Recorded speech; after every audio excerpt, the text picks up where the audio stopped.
Hello there, happy holidays, or whatever day it is when you're listening to this. It might not be apparent, but making this show does involve some amount of planning and prep work on our part. However, this week, because it's the holidays and we're all fried and tired and burnt out, etc., we decided to just kind of fly casual, do it loosey-goosey, and see where things went. Where they went was the direction of music, and we talked a bunch about what we've been listening to in 2024, some of our all-time favorite artists and albums and stuff like that, and also how our tastes have changed over the years, plus a few music-related books we read recently.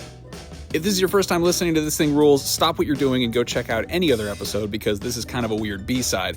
However, if you've been hearing us talk on podcasts for the last decade and change, you probably know what to expect, so we hope you enjoy it, and if you don't, we'll try not to make too much of a habit of it.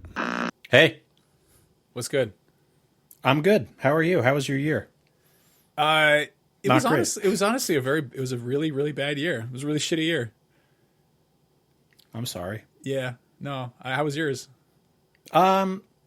I don't know. I can't tell. I was busy a lot and then I wasn't. Like I was traveling nonstop for work and then that stopped and then I had to kind of catch my breath and be like, what was that?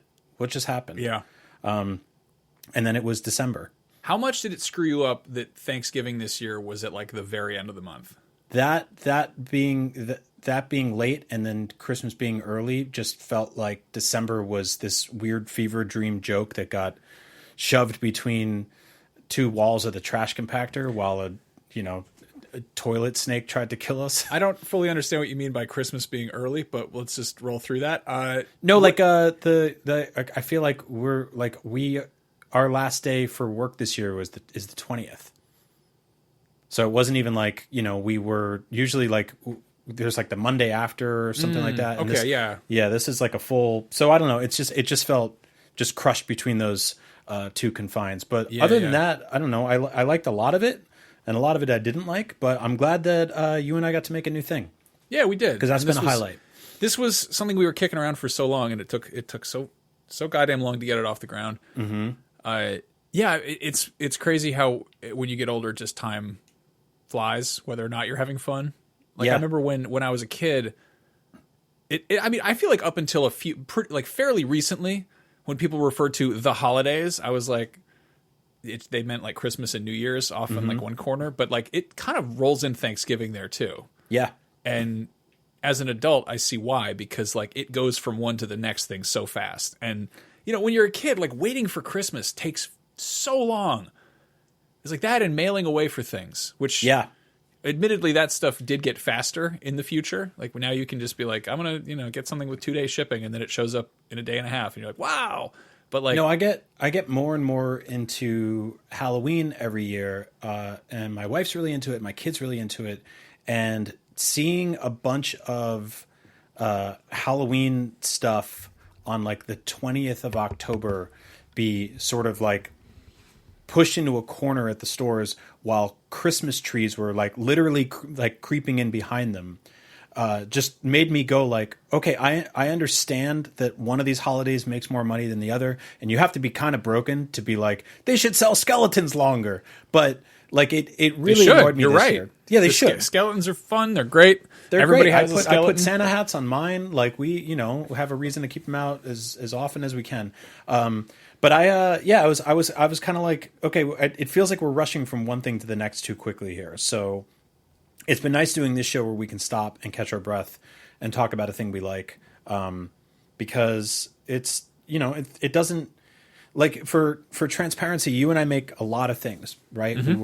We work at IGN, which is this big company that sends us all over the place to host videos and shows and write scripts, and we get to interview celebrities and game developers all over the world, and it's really, really awesome. And a lot of it just moves so quick, and it's part of this huge production with like 30, 40 people on it, or the opposite, where it's like, we write a script in a silo at home, and then we look into a camera in a spare bedroom and we record a video, and then we talk to people on Slack and Google Hangouts and Zoom and shit like that. But it's very rare that like the two of us get to sit down for like an hour and make something that we can share with other people. When we're traveling, we're hanging out all the time. I get to see you when I get to see you, when we hang out as friends and stuff like that. But for us to sit down and make something together that we can like then give to others to have them consume. Like we did, we recently did an episode on Shadows of the Empire, and I think I can tell this story. Jordan Hembrow, who is a really awesome host and producer who has been working in the entertainment industry forever, helps run a sort of pop culture toy store. Did a bunch of stuff for Lucasfilm and Star Wars. He had a show called Toy Hunter. Yeah, Toy Hunter. Super nice guy. Like the Crocodile Hunter for action figures. So good. You and I did an episode on Star Wars Shadows of the Empire. We talked about Dash Rendar, the hero of Star Wars Shadows of the Empire. And Jordan messaged me on Instagram and he said, hey, I was the model for the trading card of Dash Rendar. And he sent me these pictures from 1995 or whatever, that's him in the Dash Rendar costume taking reference photos for what went on to become like a almost Marvel masterpiece style, very painterly. Yeah, it was Greg and Tim Hildebrand. Yeah. And taking these, that blew my mind. Yeah, it was one of those things where I was just like, first of all, this is so cool. And I wouldn't have known this if we didn't make an episode on that. That guy's super cool. Yeah. I like that. It's very weird retroactively to be like, yeah, that you know the guy who played Dash Rendar in maybe one of the more prominent roles. There was also the guy who voiced him in the game. Yeah. There's probably some other different character model. Somebody, I don't know, maybe was the reference thing for the action figure, but like I know that trading card so well. Like I know those images, and I have known them for 20, 30 years almost. And I've worked with Jordan a handful of times. Like he's a super nice dude. Like if I saw him, it wouldn't be like oh, I know you. It's like I worked Star Wars Celebration with him, and I had like a break to go, fuck off and do whatever. And I didn't realize that on top of working the show for like coverage purposes, he was also running a booth because he owns a toy store. Right. And his toy store had a booth there. And so I was there like basically on my break, like kind of poking around, and they had a Gentle Giant mini bust, a Boba Fett, that I'd wanted for years, and it was one of those hard things to find. And I was looking at it. I was about to just like go up and buy it. And he was like, "Oh hey," and I was like, "Huh?" And he was like behind the counter. He's like, "Yeah, you can have that." And I was like, "What?" That's so cool. So like Dash Rendar gave me like a Boba Fett mini bust. That's fucking so awesome. So cool to me. Like I had no idea. So I don't know. No, it's just this year in terms of like This Thing Rules has been really cool because people will like randomly message me their collection of Marvel trading cards, or they'll be like, "Here's a skeleton I painted," or like I'm just really excited for like we have a whole bunch of episodes we want to do next year. The one I'm looking forward to is pizza, because it's just one of my favorite things in the whole world. Yeah, something I've loved forever, and like I just know when that happens, people are going to be like making pizzas and sending me pictures of it, and that just makes me feel like the fucking proudest dad. I don't know. It's just this warm. Things are like so rotten in so many different places right now, in so many different ways globally. Everything is scary, and like just to have this little thing where it's like it's bringing people joy, and then they're in return sharing that joy back to us, and we get to feel like proud dads about it is really awesome. And so yeah, I don't know. Thank you, Max, for making the show with me, and thank you to people listening. Yeah. We love making it. This is sort of a weird episode because we just, we wanted to just kind of stop down and just have a holiday fuck around episode, as it were. Mm-hmm. But like the one kind of downside of the show is like we very deliberately made it so that it sort of exists. Each episode almost exists in a vacuum. The whole point was to sort of be like, here's this week's topic. We're going to focus on that. Yeah. And the idea is you can kind of consume them in any particular order, but the downside of that is there's no like there's no sense of like dialogue, like we're trying to sort of do more of a community thing. Shout out to Cozy Bear, who's been helping basically community manage on Discord and on Twitter. And I we've been trying to hop into the Patreon and talk to people more, but it's like we deeply appreciate everybody who's listening to the show and who's taken the time to say what's up and all that. And it's just, but it's an odd cadence. Like we did the comedy button for so long, and there was a sort of like kind of a hum to it. And in this case, I don't know, we're also in a different spot. It's hard to, it's a weird show to make. Like we're doing it, but like we're also dads now. And yeah, I don't know. We used to take a our Uber out to the outer Richmond to record the comedy button every week. and then get Every home at like Tuesday night and at like 10 o'clock. We would go to a pizza place and drink like 3 pitchers of beer and just have like a bunch of bread. Yeah. and then we would go to the sit on a store and we'd couch get for- like yeah. 6 bags of gummy bears and shit. And like, you know, how fucking insane that is. It really does. It really is insane in hindsight. It's completely wild. Yeah. Yeah. No, I mean, on a Tuesday. On a Tuesday. And we would come in on Wednesday morning just like puffy and full of sugar. Yeah. Just feel completely just deranged and insane. But it was very fun. But now we're older. Our audience is older. I get messages all the time from people being like, hey, when I started listening to one of your old shows, I was 13 and like now I'm a dad and I have a kid and I love your episode about being a dad. God. Like, and it's just like, oh wow, yeah, we've been doing this a while, but so have the people rocking with us. Yeah. So, but what I love about the Patreon is we asked folks for like some just suggestions and ideas and stuff like that. And there's a lot of stuff that like maybe doesn't work for like a full episode of something, but stuff that's like really fun to talk about. So yeah, we could probably open up some presents today. Let's do some little stocking stuffers here. This is stuff that maybe wouldn't sustain a whole episode, or maybe stuff that might go bad if you leave it in the fridge too long. But Or stuff George that could become a whole episode someday. Who knows? Maybe, yeah, exactly. George on Patreon said, "Love the show, guys. A few ideas: comfort shows / movies / music, favorite or least favorite holiday time foods, and best music you discovered this year." You are on the cutting edge of hip hop, or at the very least, you stay abreast of what's happening over there. Mm-hmm. What's that like? How do you do that?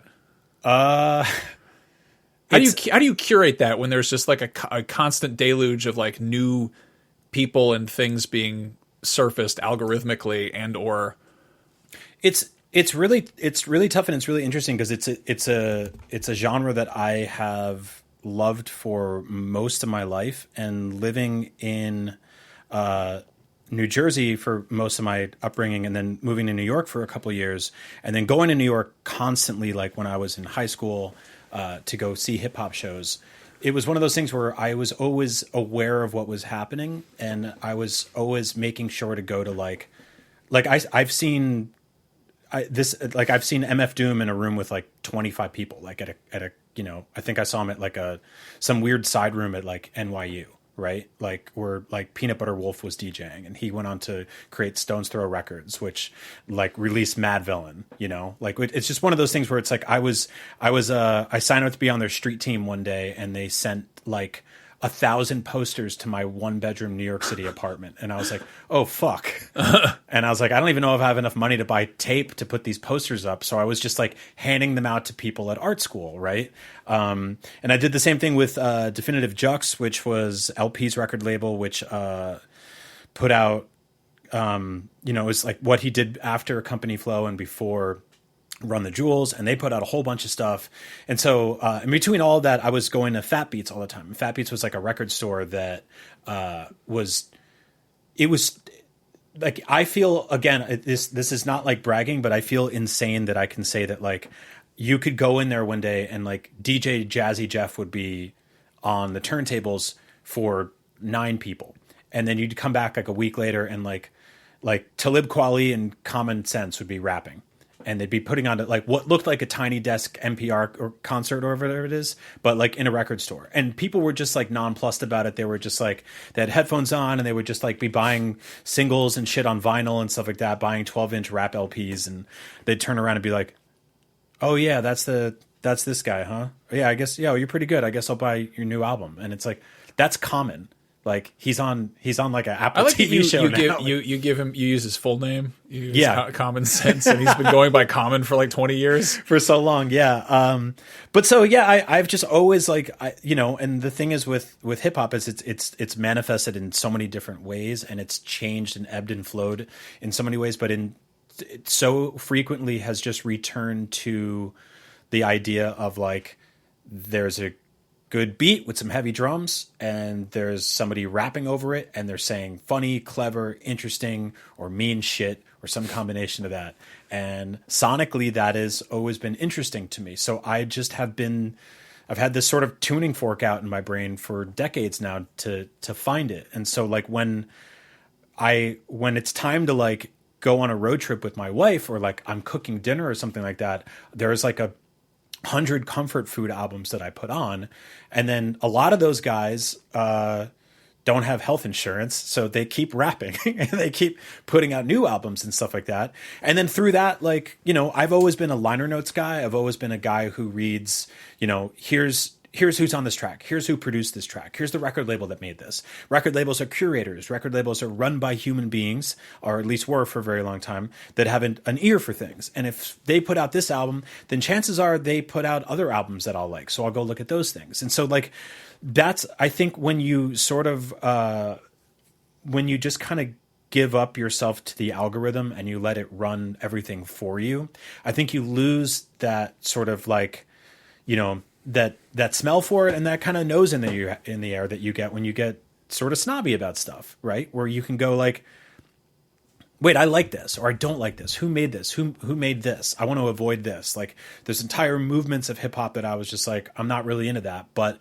there were always people making the grimy 90s East Coast boom bap shit. And that's not the only stuff I like, but yeah.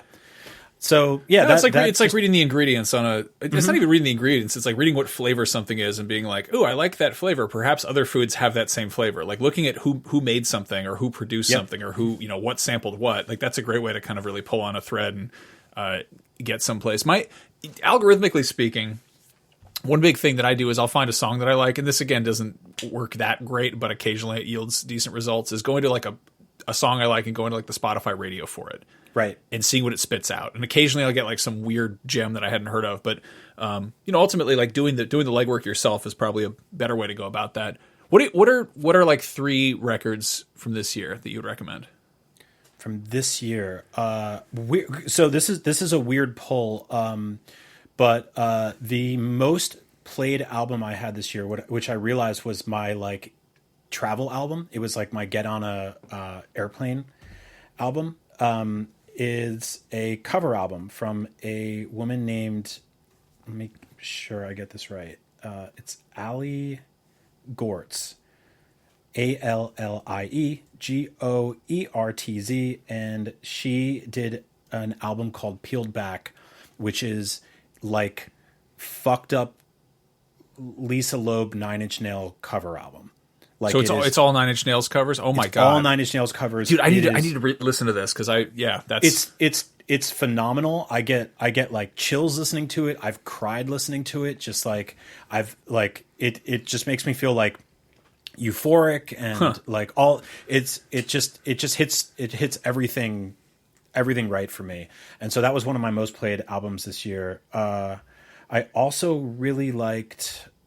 Let's see. This was odd. I was not expecting this to happen at all, but Q-Tip produced an album for LL Cool J, who is what, 55, 60 years old, like, and like I'm incredibly wary of when rappers who are that old come out with like this new thing. I'm wary of LL Cool J doing anything. Yeah, but. same. But he just fucking rapped his ass off on this record, and Q-Tip just like brought, I don't even know, I think he was like, yeah, I'll do an entire album with you, Q-Tip. And then Q-Tip was like, are you sure? Because I have some of the weirdest beats you've ever heard in your fucking life. And he just came in with this stuff that you're like, wait a minute, like this sounds like The Warriors meets like Vangelis meets. Oh man, I gotta check like, this out. Yeah, Public Enemy. So there's a whole bunch of shit in there. And this is the one called The Force? Yes, The Force.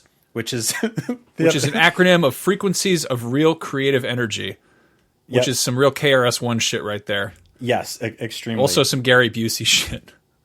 False entities appearing real. Fear. The other one I really liked was there's this rapper named Rome Streets, and you asked me like, how do you keep up with new shit? There's a record label. You roam streets and look for street teams. Yeah, you just go out on the street. There's a collective of rappers and producers called Griselda Records. And I don't like them just because they have the word Zelda in the title. But these guys are... It's predominantly 3 rappers, Conway the Machine, Benny the Butcher, and West Side Gun. And they all have very funny names. And they sample 80s and 90s wrestling a lot in the way that Wu-Tang sampled kung fu movies, but they just kind of take turns putting out new records like every 3 months. So every 3 months or 4 months or 5 months, one of them has a new album out. So if you're like, man, I would really like some 90s grimy ass East Coast Wu-Tang evocative hip hop right now, they're like, don't worry, like the factory's still running and we're going to keep pumping out classics. And they work with this producer named Derringer, who just like nails that whole like sort of like 90s RZA sound. But he did an entire album with this rapper named Rome Streets, who's basically part of their collective. And it's called the Hatton Garden Holdup. And again, I'm a big fan of like one producer, one rapper type of thing, or one producer, one crew. When somebody creates the sort of sonic backbone for an entire project, it's just going to be more cohesive no matter what. And you know, you're going to feel less likely to skip tracks because these people just locked in on something together. So, yeah, if you're like, man, I hate rap nowadays, I wish it was more like it was back then. Like, look up those guys, because those guys are making it. They are making it constantly, and they're really, really good at what they do. That rules. Yeah, I used to listen to a ton of hip hop, and I actually do know what happened. And this is like one of the dorkiest fucking things I could possibly say. And that is I started reading on my commutes and reading while there's somebody like rapid fire Doesn't speaking work. in your ear. It doesn't, it's two very, adjacent, but incompatible mediums. Like it's like when you're trying to count something and somebody goes 4, 17, 22. Like if you're trying to read fucking Dune and you're listening to like, MF Doom, like it doesn't work. Yeah. So I got really into a lot of like instrumental stuff. And this was like, I don't know, 12 years ago at this point, but it kind of stuck with me. This year I don't know. I just don't really fuck with new stuff that much. I just kind of dig around in the digital crates, I guess. The newest thing that I got into is I went and saw Health. Them? They're like industrial. They're fucking great. I've appreciated them from afar ever since they did the soundtrack for Max Payne 3, which I don't understand how that worked, because I feel like they must have been like 17 when that happened. Like they seem fairly young, and then they were like rock stars. Like, hey, yeah, you're gonna have the coolest fucking intro music for an airport level possible. Right. But they've been pumping out stuff recently. They're really good, but one of the opening acts when I saw them was called Pixel Grip, and they are fucking awesome. They're like, best way I can describe it, and this is sort of all borderline insulting and reductive, but if Cyndi Lauper was really horny and also evil. But they've got this incredible lead singer named Rita, who's like she's like this tiny little, goth woman who's got this ridiculous voice, and their lyrics are extremely, leather and latex, like a lot of very just like aggressively sexual goth stuff, which rules. I'm into it. So that's been a fun kind of rabbit hole. I've just been it's been a shit year, so I went pretty hard into just industrial. I've been pretty much just playing 9 Inch Nails constantly. Like I don't know. That's been a big. We got the Challengers soundtrack this year. Like I was going to say secret 9 Inch Nails albums like every couple of months. So now, have you listened to the Boys Noise remix? No.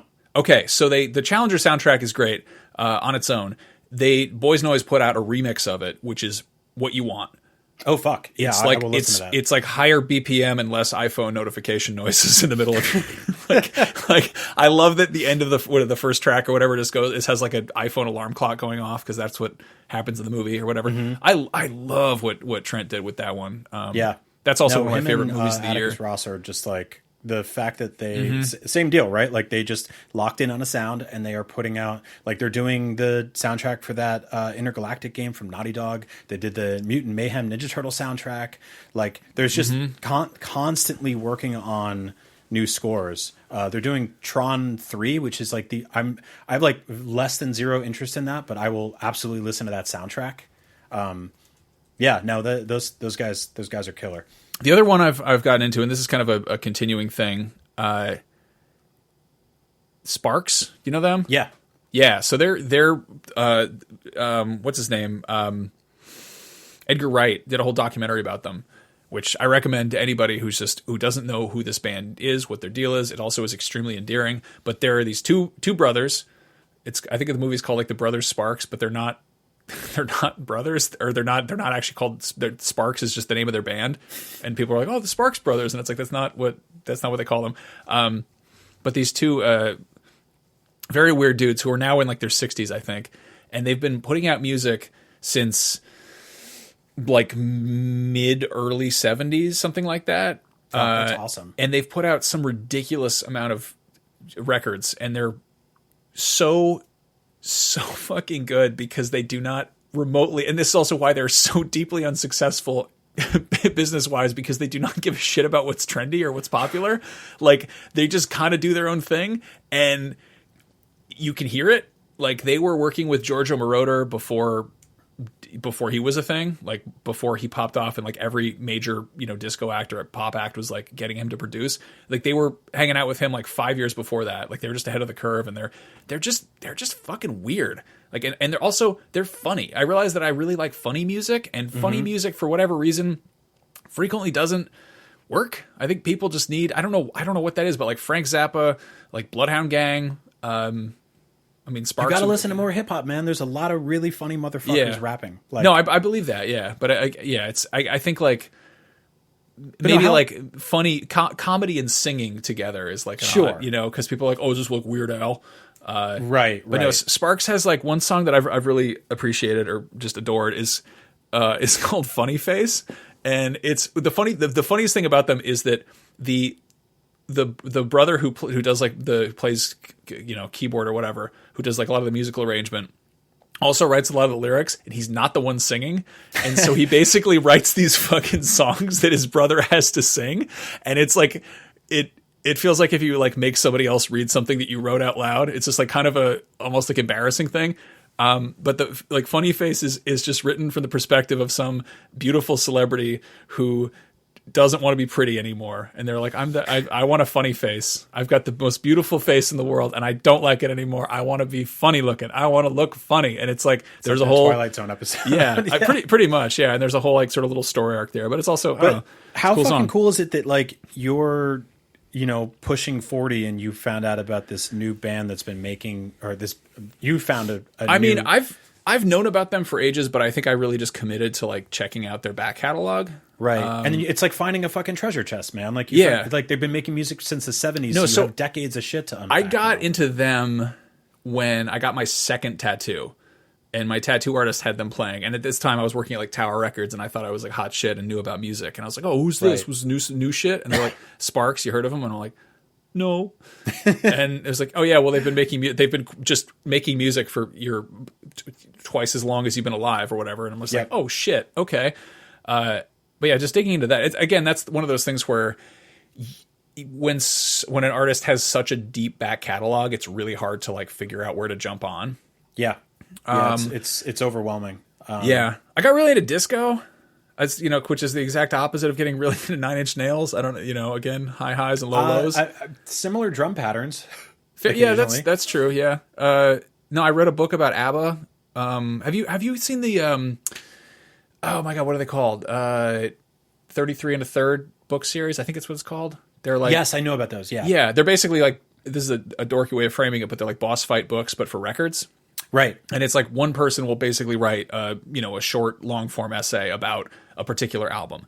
And each chapter is about a different track. It's such a cool format. And like at this point they've got, they've been around for 25 years or something, and they've got a pretty massive spread of different records. And of course my goofy fucking ass was like, the first one I will read was ABBA Gold, which is a greatest hits compilation. And like the first half of the book is the writer basically being like, listen, greatest hits compilations are bullshit, except if an artist is singles centric, which so many artists were like, and she points out that up until like pretty much up until the Beatles, like albums weren't the norm.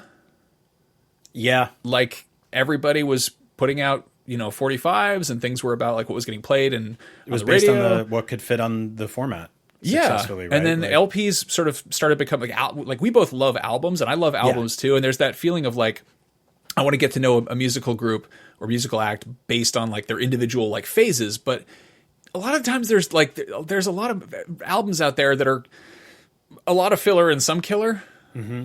And, ABBA's one of them. Like, I would say Queen is another. Like, Queen has some amazing, amazing hits, but it's like, if you listen to their albums individually, they really don't have like one definitive go-to record that is like, I'm kind of like that with Radiohead, where I'm like, I love a lot of their songs and I love a lot of their B-sides, but like in terms of like sitting down front to back, there's only a couple of their records that really do it for me. And like I was talking about hip hop before, like hip hop had and continues to have like this weird obsession with skits, which God, that's right. Yeah. So it's just like you'll throw on an album and there's just like 6 songs are just like people leaving voicemail messages on their answering machine. And you're like, okay, well, some of these are funny, Method Man obviously has that one on the first Wu-Tang album. That's like, I'll hit your balls with a bat. It's really not great. Not a great beat you to part death of it. with a fire hydrant. Was the point of that just to like fill out a CD? No, that was just them talking shit and they thought it was funny. Like okay. I think that was part of that same era of like prank calls were a thing and calling into radios and talking shit were a thing. People just communicated more using their voices back then. I like it a lot, but I also it'll fuck up an album. Yeah, I feel like it's not an issue on 36 Chambers, but it's an issue on a bunch of like shit that Biggie has done. Bigger issue on stuff that Biggie's done is Puff Daddy, but that's a different conversation. Yeah, the amount of like record scratch moments I had this year being like, well, don't want to listen to that. Speaking of music books, you read the Beastie Boys book, right? Yes. Book? So I read that a couple years ago and got really into them again earlier this year and decided to put on their audiobook and reread the book through audiobooks, like while I was like walking and running and stuff like that, just running errands. Do you know the deal with that book? No. It's read by the living members of the band, but also like 100 different people. Like Steve Buscemi, fucking Tim Meadows, Bette Midler, that's so Will good. Ferrell. And they'll just come in and they'll just like Maya Rudolph will be like, chapter 10, read by Maya Rudolph. And you're like, what? Why? And they'll just do like 2 pages like that. And it's got this it adds a completely different layer to it because the Beastie Boys will occasionally chime in and kind of talk shit to each other, reading each other's passages and be like, well, that's not how it happened. Or like, wait a minute, what are you talking about? Like, that's great. It's much slower of the cadence of their album back and forth antics. Yeah. My wife got me that book for Christmas a while back, a couple years ago. And it was one of those gifts where I was like, I don't know. Mm-hmm. Like I was like, I don't really like she doesn't like Beastie Boys. And I'm like, I like them all right. But she's like, I don't like them at all. And I was like, I like to keep stock of the stuff that I like that she doesn't. She doesn't like Thundercats, right? Plural, the cartoon, not the guy. But like, I think she just, she got me this book and I was like, it was on my bedside table for a cool minute. And then I finally picked it up and I completely fell in love with it. It made me appreciate them as musicians more than I realized. And again, that I think I went through their back catalog reading that too. Yeah. And it's just I don't know. There's something very sweet about that book. It gets into a lot of. It also has the funniest Biz Markie lore. Yes, it has so many funny stories in it. It is a genuinely laugh out loud funny book. It's also really touching, and like obviously, watching them deal with loss towards the end, and like the death of a band member. It made me tear up a lot. But there's just like some really great anecdotes in there. It's really heartfelt and vulnerable, and it talks about like all the times they screwed up. And like why they feel bad about those things, like growth and like what their personal like finding out that their personal favorite, the Beastie Boys' favorite Beastie Boys album is Intergalactic. I was like, hey, me too. Like, why is that? And they're like, well, they break it down and it's like, it's the only record that they've done that has basically the maturation of all of the different styles they've been working on. And that album is sort of frantic in a weird laid back kind of way in that like it starts Wait, was that Hello Nasty? Yeah, Hello Nasty, sorry, that's what I meant. Hello Nasty is just like a crazy record because it's got some like really just fucking nuts upbeat stuff on it, and Mixmaster Mike is tearing up the turntables in the back of that, and it just sounds like aliens attacking, and there's intergalactic and body moving and all this other stuff, and then it just goes pitch shifts down and goes into a bunch of like weird just drawn out instrumentals that are really funky and really cool, and then picks back up again, and they were just onto something. Like there's a level of confidence on display in that record that you don't get from a lot of artists. Like you get the feeling that there were A&Rs in their ear being like, don't do this. And they were like, no, fuck you. Mm-hmm. This is what we want to make. This makes sense to us. And we're doing it. And I just love and appreciate that level of commitment. I was also always sort of curious / fascinated / confused about how they go from like Fight for Your Right to Party and, you know, Girls and just all their, you know, all the License to Ill stuff to, you know, Check Your Head, Sabotage. Like how did that Freedom Concert exactly? Yeah. How does that jump happen? Well, it's called the woke mind virus, Max, and it's not new. It's been around for quite some time. One of my favorites is they open for Madonna, and there's a part in the book where they're like, we have no idea why, but we did. I wish we could say we're friends with Madonna, but we're not. I think that part really got me like curious because I wound up reading like a 600-page book about Madonna. Mm-hmm. I'm not even that big of a Madonna fan. I kind of was like, I don't know her fucking deal. And it's one by, I forget what it's called, but it's written by Lucy O'Brien, we have a friend named Lucy O'Brien, no relation, different one. Okay. And yeah, it's really cool because it's kind of walks a fine line between like a lot of these books that are about a particular musical act or celebrity. You often get like diehard fans writing about them. Right. So they're not particularly critical, or they're not like, you know, they want to paint a flattering light, or maybe they want to get some kind of like official sign off. So they kind of pull punches. This one is, I don't know, it's an interesting read. But I think I had just finished it when Deadpool and Wolverine came out. And that just like goes so hard with Like a Prayer. And I love that they just like, it's also, you know, they talked about, I think like Ryan Reynolds and Hugh Jackman were talking about how like, you know, Madonna was like very, she didn't want to just like fuck around with that. And I feel like that's, you know, most people hear that and they're like, yeah, she wanted a big paycheck. And like, she definitely got one. But the reason that song is like such a big deal is that like a Prayer, the album was her like post-divorce album. Right. And it's like, you know, looking at sort of albums as like a little snapshot of where people were at certain points in their life.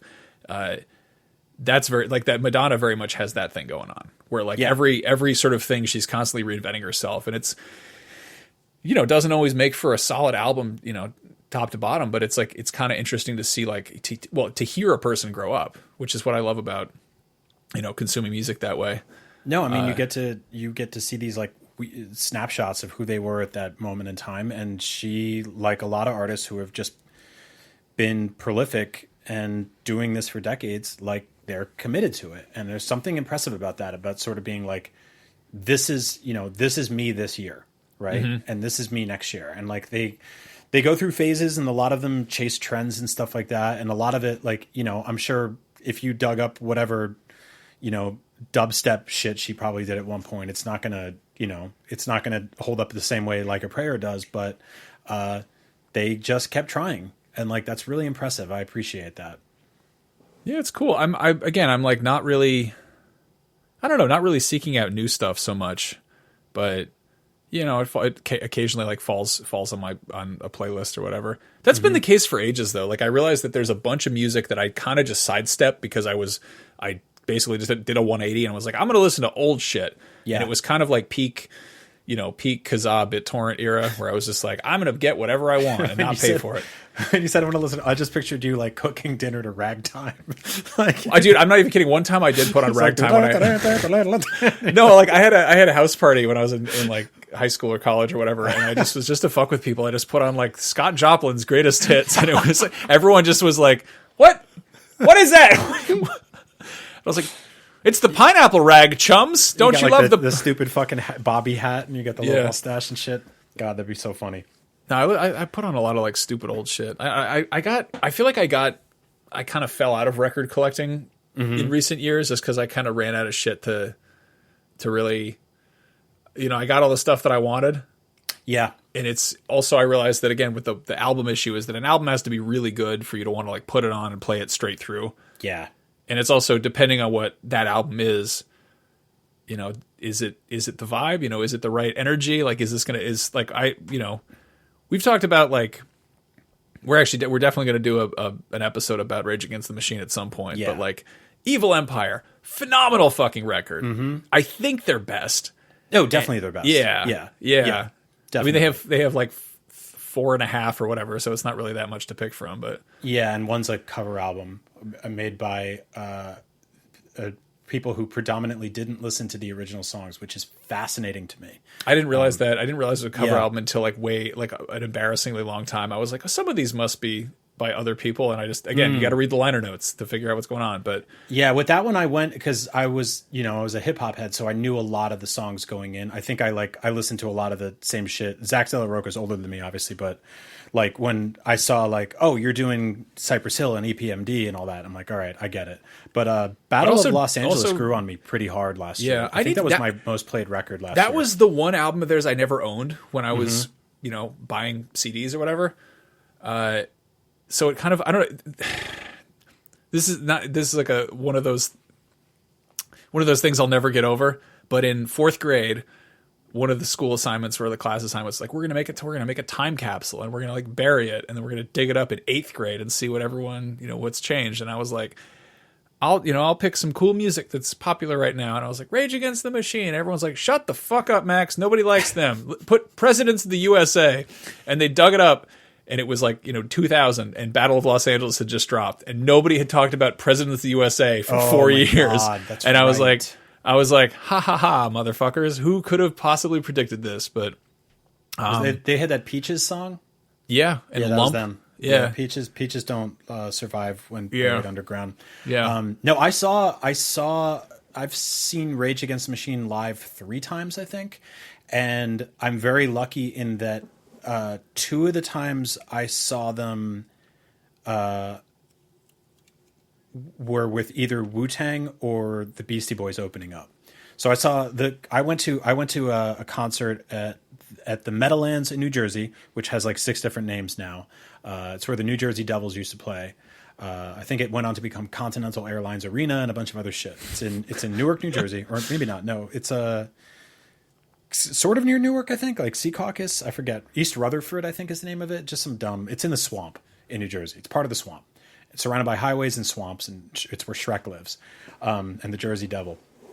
And there was this became a political figure named Mumia Abu-Jamal, who went to jail for shooting a police officer, and there was all this controversy about how the trial went and all of that. And so they did a benefit concert for him, and the Beastie Boys opened up, and I remember my parents being like, you can't go to this. And I was like, why? And they're like, you're going to get hurt. There's going to be violence and all this stuff. And I'm like, no, this is like an anti-police brutality concert. So like if we show up and there's a ruckus, the ruckus was specifically at the Wu-Tang one, which they were not there that night. But if we show up and the Beastie Boys are doing stuff off of Hello Nasty and people start fighting each other, there's a fucking problem. Like this is going to be more of like a people sneak in joints and smoke weed type of vibe, and less of a we're going to smash 40s over each other's heads. And I was right, and they were wrong. And it was like for a Rage Against the Machine concert, a very controlled environment, and no one really got hurt. Maybe people, if people got arrested, I don't know. I wasn't on like Yahoo News or whatever reading that shit at the time, but for the most part, it went okay. And it was one of those things where it was like, holy fuck, I got to see the Beastie Boys and Rage Against the Machine on this rotating stage, which they talk about in the Beastie Book. Oh, right? shit, yeah. Where like Mixmaster Mike is in the center, and they're rotating around so they can constantly show people, so they can show everyone, the crowd, like where they are. No matter where you are, you get to see some angle of the show at some point, right? You're not just watching a concert from the side. But they also talk about in the Beastie Boys book about how like that would mean that you would have to look at like their sweaty asses for 10 minutes, right? Like, so interesting experiment. But yeah, that concert fucking ripped. And I remember buying like a bunch of t-shirts and saving up all my money for it and coming back and being like, this is my whole fucking personality right now. God, I love that. We became friends in like 2009. Yeah. Something like that. And it's wild how so much shit that we were not interested in at the time. Like, I feel like we didn't talk about Rage Against the Machine for like a decade. And then we talked about it. We're like, wait, what? Yeah. And like, you didn't give a shit about Star Wars. And then that I think like The Force Awakens happened, you were like, fine, I'll dust off my action figures. And like The Force awakened a love for Star Wars within me. Yeah, it was because it was there for a very long time, and then it just went outside of like some video games here and there. I'm like, whatever. No, there was some night, I think we were at like a tiki bar or something. We just started talking about like our favorite albums of the late 90s, early 2000s, and just realizing that we had like a lot of similar DNA in that area, which is again what kind of inspired us to make this show. Evil Empire and the Prodigy's Fat of the Land were like two very... I remember you and I geeked out specifically because I was in New Jersey in my parents' house, and I snapped a picture of this watercolor painting I did in high school. And watercolor was the class they put me in after I failed out of French. And so like they're like, you're failing that class, what do you like? And I was like, I like art. And they're like, well, there's a watercolor class, we'll put you in there. And they put me in there, and the first thing I painted was like two guys walking up a volcano, which is fucking hilarious. It's like I thought you hated Lord of the Rings, but I was like, are they going to go jump in? What are they doing? And the second thing I painted was was Keith Flynn I basically just copied the art inside the booklet, right? Or was it on the back? I want to say that was in a weird single or something. Yeah, it was in a single. I had a poster of it. It was this really cool illustration of the band that was drawn like if almost Gorillaz. Yeah, I was going to say like if Gorillaz was done by like a 4-year-old who had a 40 or whatever. Like it was very, it's like very sloppy and aggressive and messy. And we looked up that artist. I wish I had his name in front of me, but we looked him up, and he had a bunch of Star Wars shit. Like he had a bunch of pictures of Boba Fett and Bosk, and we were both just like, what? Like, what the fuck? Yeah, it was one of those like full circle, like the Jordan Hembrow Dash Rendar story, which is just like, it's so cool. I love when shit like that happens. But yeah, you and I geeked out about that very early on, of just sort of being like, man, that's fucking awesome. I mean, I had I didn't go to I've never seen Rage. We had tickets to go see Rage in April of 2020. Yes. It was them and Run the Jewels. Yep. And would you believe what happened in April 2020? It was fucking nothing because of fucking COVID. Yep. And they kept kicking it down the road. I don't know who was kicking it down the road. Possibly Zach De La Rocha, because apparently he broke his ankle. And by the time they'd finally were like, okay, we're back on tour again, he broke his ankle, and his doctor was like, stay off of it. And he said, fuck you, I won't do it. I won't do what you tell me. And they just canceled the tour. They were like, no more of this. Well, before they did that, they did like 3 shows where Zach De La Rocha was sitting on a speaker on the front of the stage, still commanding the exact same like crowd energy. And my brother went to one, and he sent me the video, and I was like, hey, maybe there's hope. Maybe Max and I can like, you know, get the band back together, and we'll go see this. We'll go fucking see Rage Against the Machine together. And I don't give a shit if Zach De La Rocha is in a fucking sarcophagus. If he sounds exactly the same, then sure, let's do it. And they canceled the tour, so it didn't happen. But yeah, it was such a bummer because we were like so close to actually getting to do that. And obviously, like we're not going to see the Beastie Boys, we're not going to see the Prodigy.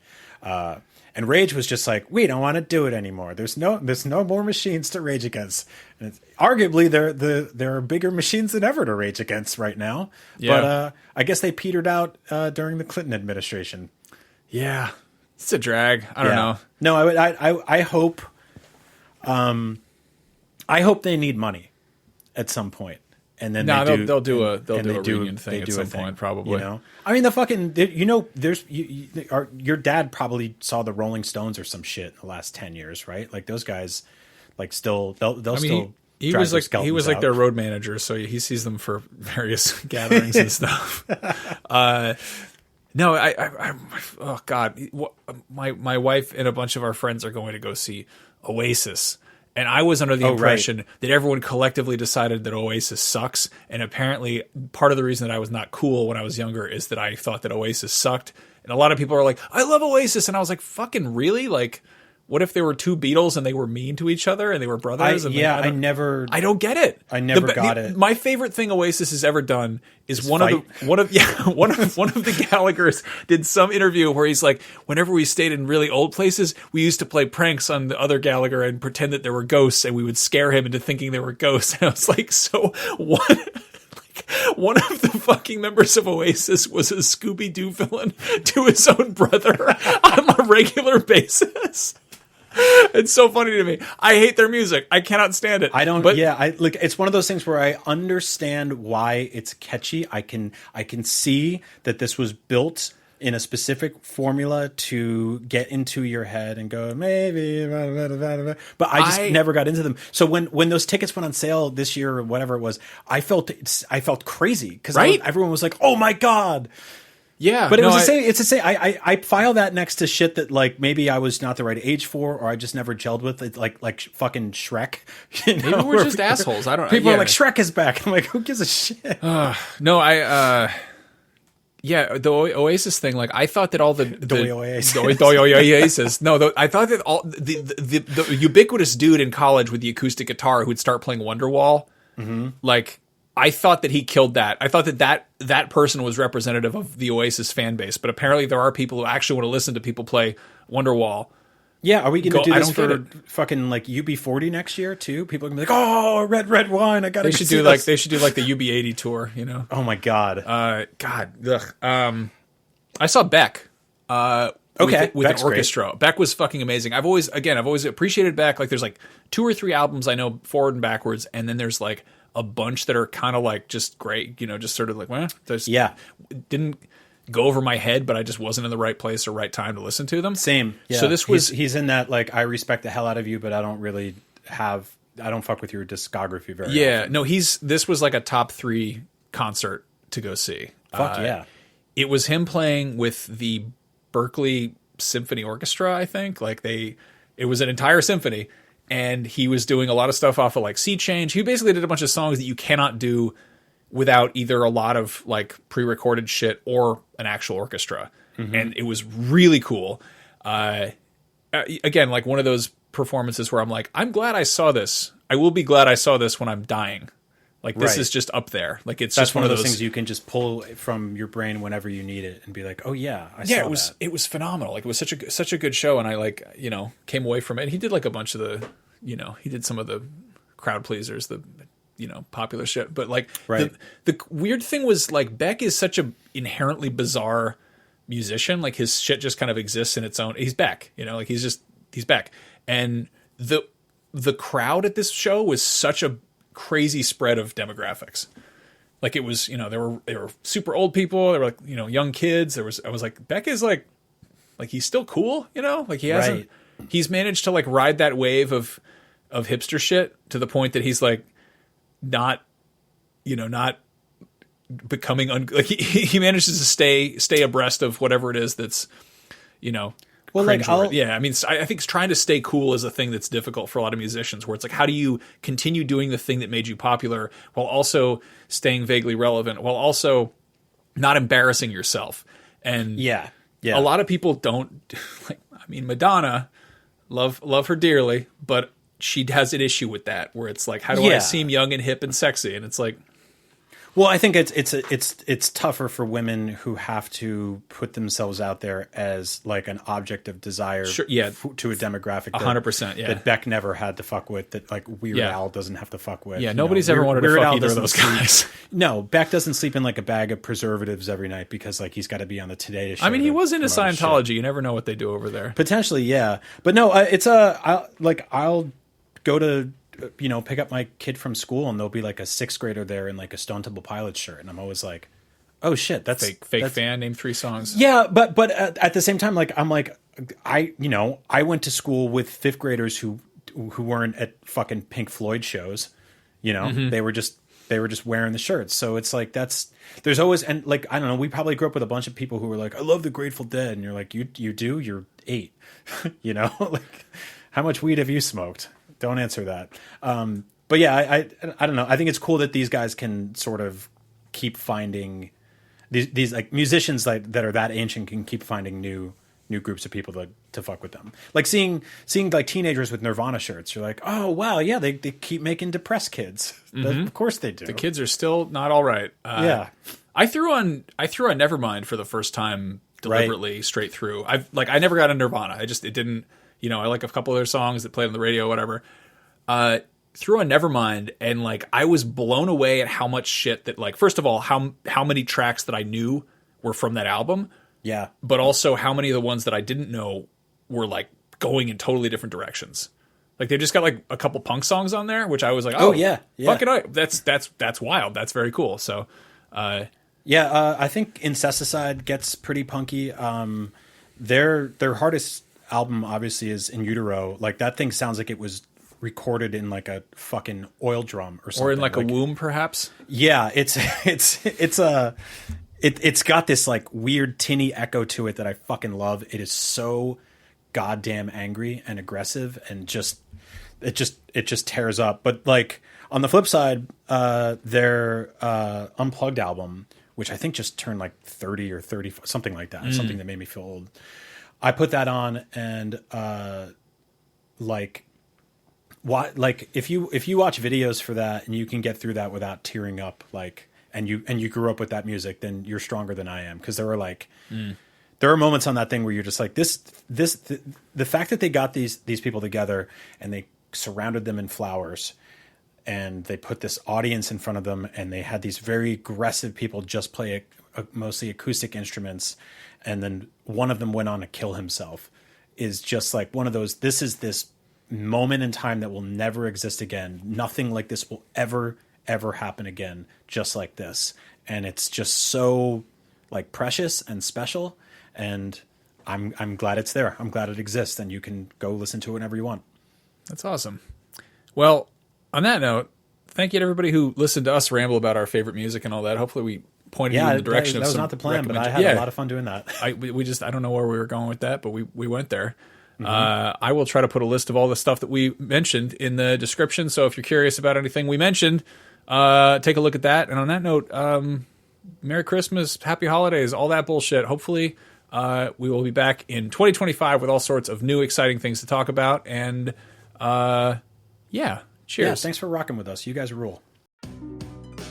Oh, wait, hold up. One more thing. Before we go, just a very friendly reminder / desperate plea for all of our listeners to support the show however you can. Each and every single like, share, subscribe, rating, review, follow, favorite, bookmark, upvote, and comment we receive helps us grow our audience. Even a good up dog helps us out. Every single little tidbit of organic interaction we get helps convince those cold, unfeeling algorithms that this show is actually worth anyone's time. Good old-fashioned word of mouth works too, so if you think this show rules, tell people about it. Tell your friends, lovers, strangers, enemies, whoever. And of course, we might have mentioned kicking us $1 or $2 on Patreon is huge. Also has some really cool perks. For instance, $1 a month gets access to bonus content. $5 gets you each week's episode on Tuesdays instead of Fridays. And for a few dollars more, you can help decide the good, bad, and ugly topics for future episodes. Head to patreon.com/thisthingrules to see for yourself. However you support the show, even if it's just making time to listen to us talk about our favorite stuff, you rule, and we love you for it. We'll see you next week. Or we'll hear you next week. Or you hear us. You'll hear us. We'll talk to you later. Next week.